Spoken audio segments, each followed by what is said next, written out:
मध्ये त्यांनी बोलताना तुमच्यावरती आरोप केलाय की निलेश लंकेंना उमेदवारी देऊ नये यासाठी महसूल मंत्र्यांनी माझ्याकडे उद्योगपतीला पाठवलं होतं. की शरद पवार हे ज्येष्ठ नेते आहेत, तर म्हणजे आज त्यांनी त्यांच्या कन्याच्या विजयाची चिंता करायची. त्यांनी जे वक्तव्य केलेलं आहे त्याला मी फार महत्व देत नाही, कारण त्यांचा आतापर्यंत धंदाच झालेला आहे, खोटं बोल पण रेटून बोल.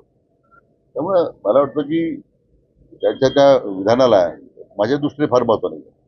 दुसरंही त्यांनी असं म्हटलं की तुम्ही त्यांच्यावरती आरोप केला होता की शरद पवारांनी जिल्ह्यातल्या नेत्यांमध्ये भांडणं लावून वाटोळं केलं जिल्ह्यातलं.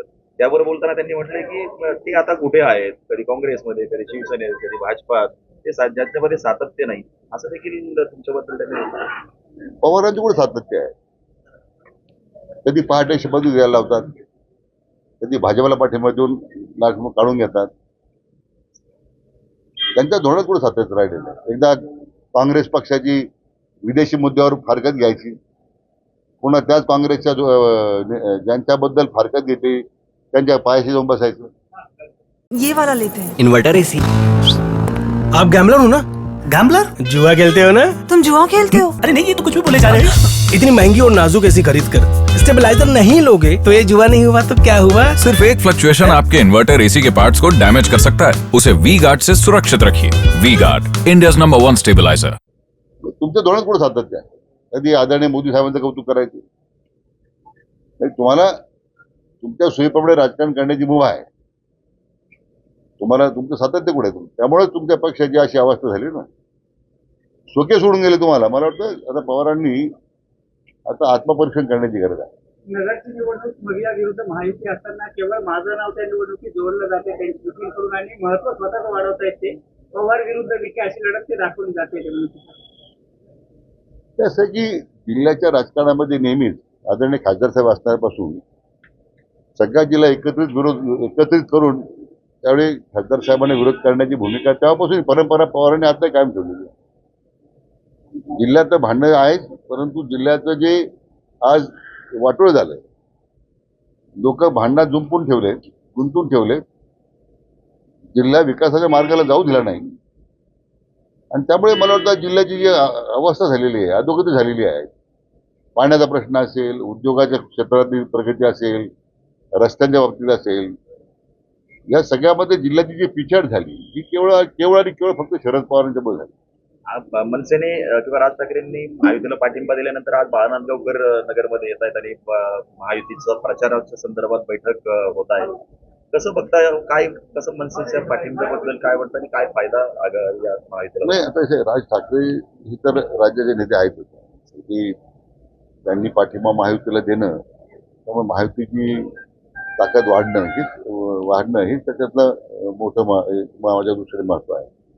आणि त्यामुळे बाळनांदगावकरांनी येणं, त्याच्यामध्ये आपल्या मनसेच्याकडून युतीच्या उमेदवाराचा प्रचार करणं निश्चित आम्हाला त्याचा फायदा होतो. मोदीजींची सभा होते का नगरमध्ये आणि कसं नियोजन?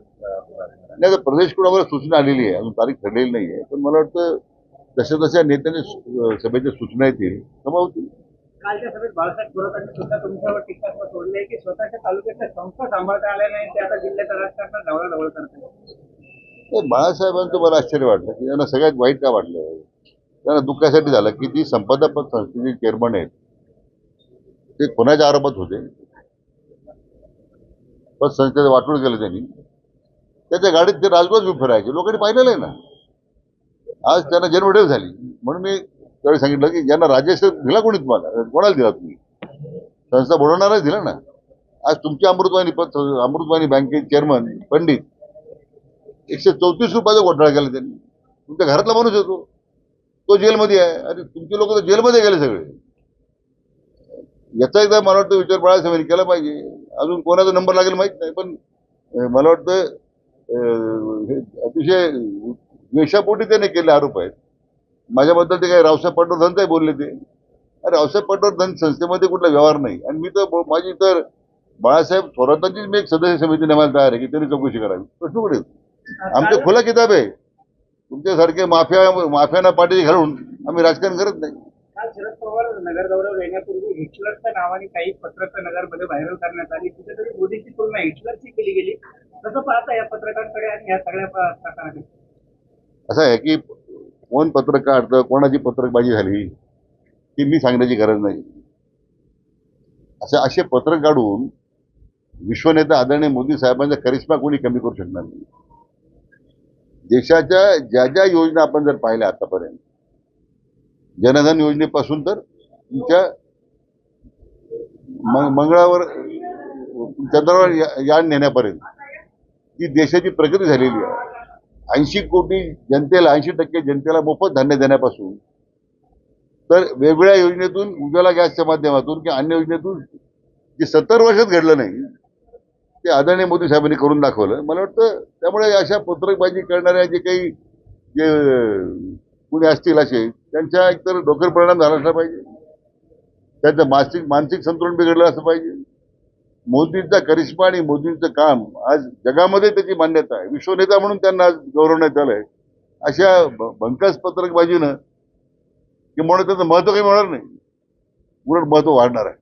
शिर्डी आणि नगरच्या अर्ज भरण्यासाठी कोण कोण नेते येत आहेत, कधी ते अर्ज भरले जाणार आहे? आता 22 तारखेला आपण नगर दक्षिण आणि शिर्डी मतदारसंघाचे अर्ज भरणार आहोत. माझी माहिती अशी की स्वतः माननीय मुख्यमंत्री महोदय एकनाथ शिंदे साहेब, आमचे नेते माननीय देवेंद्रजी आणि अजितदादा हे सुद्धा उपस्थित राहतील. नगरमध्ये शरद पवार आता जवळपास 7 सभा घेणार आहेत. अजित पवारांना सुद्धा तसा आग्रह माहितीतून केला गेलाय, त्यांनी सुद्धा या ठिकाणी नगरमध्ये सभा घ्या. नाही, असे सगळ्या नेत्या आम्ही सभा घेऊ. पवारांनी सभा घेतल्या म्हणजे उलट त्यांनी सभा घ्याव्याच हाच आमचा आग्रह आहे. त्यांनी जिल्ह्याचं कसं वाटोळ केलं, जिल्हा कसा मागे नेऊन घातला, हे मला जर जाहीरपणे बोलतं तरी येईल ना.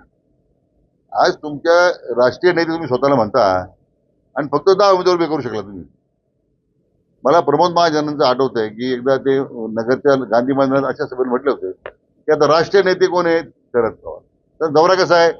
पुण्याहून नगरकडे प्रयाण, नगरहून संभाजीनगरकडे प्रयाण, संभाजीनगरहून हिंगोलीकडे प्रयाण, या राष्ट्रीय दौरा आहे.